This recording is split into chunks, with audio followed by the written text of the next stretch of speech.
தூத்துக்குடி ஸ்ரீவைகுண்டத்தில் கள்ளபிரான் கோயில் சித்திரை திருவிழா கோலாகலமாக தொடங்கப்பட்டுள்ளது. அதன் நேரடி காட்சியை நாம் பார்த்துக் கொண்டு வருகிறோம். இது குறித்த முழு விவரங்களை வழங்க செய்தியாளர் மணிகண்டன் நம்மோடு இணைப்பில் காத்திருக்கிறார். மணிகண்டன், வணக்கம். விவரங்கள். வணக்கம் நவீனா. தூத்துக்குடி மாவட்டத்தில் தாமிரபரணி ஆற்றங்கரையில் சிறப்பு வாய்ந்த நவ திருப்பதி ஸ்தலங்கள் அமைந்துள்ளன.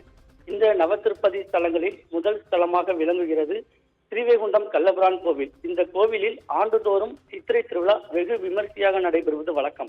அதேபோல் இந்த ஆண்டுக்கான சித்திரை திருவிழா இன்று கொடியேற்றத்துடன் கோலாகலமாக தொடங்கியது. கொடியேற்றத்தை முன்னிட்டு அதிகாலை கோவில் நடை திறக்கப்பட்டு சுவாமிக்கு விஸ்வரூபம், நித்தியல், கோஷ்டி, திருமஞ்சனம் உள்ளிட்ட சிறப்பு பூஜைகள் நடந்தது. அதைத் தொடர்ந்து கோவில் முன்புள்ள கொடிமரத்தின் அருகே உற்சவர் கள்ளபிரான் எழுந்தருளினார். அங்கு சிறப்பு பூஜைகள் நடந்தது. தொடர்ந்து கோவில் முன்புள்ள கொடிமரத்துக்கு சிறப்பு பூஜைகள் செய்யப்பட்டு கொடிமரத்தில் சித்திரை திருவிழா கொடியேற்றப்பட்டது. அதன் பின் கொடிமரத்துக்கு சிறப்பு அபிஷேக தீபாராதனைகள் நடந்தது.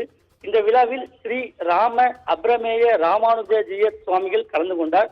இதில் திரளான பக்தர்களும் கலந்து கொண்டு சுவாமி தரிசனம் செய்தனர். தொடர்ந்து தேரோட்டத்திற்கு பந்தல்கால் நடும் நிகழ்ச்சியானது நடைபெற்று வருகிறது. திருவிழாவின் முக்கிய நிகழ்ச்சியான திருத்தேரோட்டம் வருகின்ற 26ஆம் தேதி நடைபெற உள்ளது என்பது குறிப்பிடத்தக்கது. நவீனா, விவரங்களுக்கு நன்றி மணிகண்டன்.